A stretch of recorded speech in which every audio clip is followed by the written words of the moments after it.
Çdo vit në 8 prill festohet Dita Ndërkombëtare e Romëve, e vendosur për të festuar kulturën e këtij populli, por dhe për të ndërgjegjësuar gjithnjë më shumë njerëz për problemet që hasin ata në vende të ndryshme. Qëllimi ynë është të nxisim respektin, mirëkuptimin dhe barazinë, duke edukuar të rinj për rëndësinë e pranimit të ndryshimeve dhe luftimin e paragjykimeve.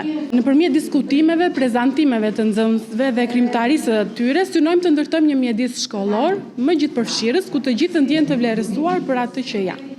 Në kuadër të kësaj dite, Drejtoria e Shërbimit Social në Korçë zhvilloi një aktivitet në shkollën nëntëvjeçare Azdreni, ku nxënësit përgatitën dhe disa punime me mesazhe mbi këtë ditë. Sot në fakt përveç se një ditë feste është një ditë të reflektimi për të gjithë institucionet lokale apo dhe organizatat jo qeveritare, një ditë reflektimi për arritjet që ka pasur ky komunitet në vite, por edhe për sfidat që ka kaluar dhe për ato sfidat që vazhdon të kalojë në lidhje me përjashtimin social, diskriminimin, arsimimin, punësimin dhe strehimin.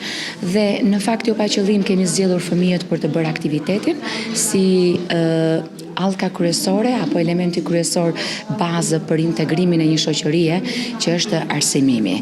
Dhe ne sot jemi për të promovuar kulturën, artin, traditën e komunitetit rom, por edhe për të lënë disa mesazhe që vetëm nëpërmjet arsimimit ne mund të arrijmë të integrohemi në një shoqëri më të mirë. Fëmijët janë përgatitur me vizatime, me esej, çfarë është diversiteti kulturor, duke i trajtuar atë si një vlerë të shtuar në shoqërinë tonë. Si aktivitete kemi të shtuar në aktivitetet shkollore, e zhvillojmë në orët e kujdestarisë, e zhvillojmë në orët edukative të shkollës. Kultura ime është kjo. Për mendimin tim, unë them që të gjithë duhet të jenë të barabartë, duhet që të gjithë të respektojmë jashtësiqimi, pavarësisht ngjyrës ose prejardhjes nga jemi. Çfarë simbolizon piktura juaj? Çfarë është ai flamur? Ky është flamuri i Romëve, komunitetit rom. Rrota përfaqëson lirinë dhe sigurinë e njerëzve.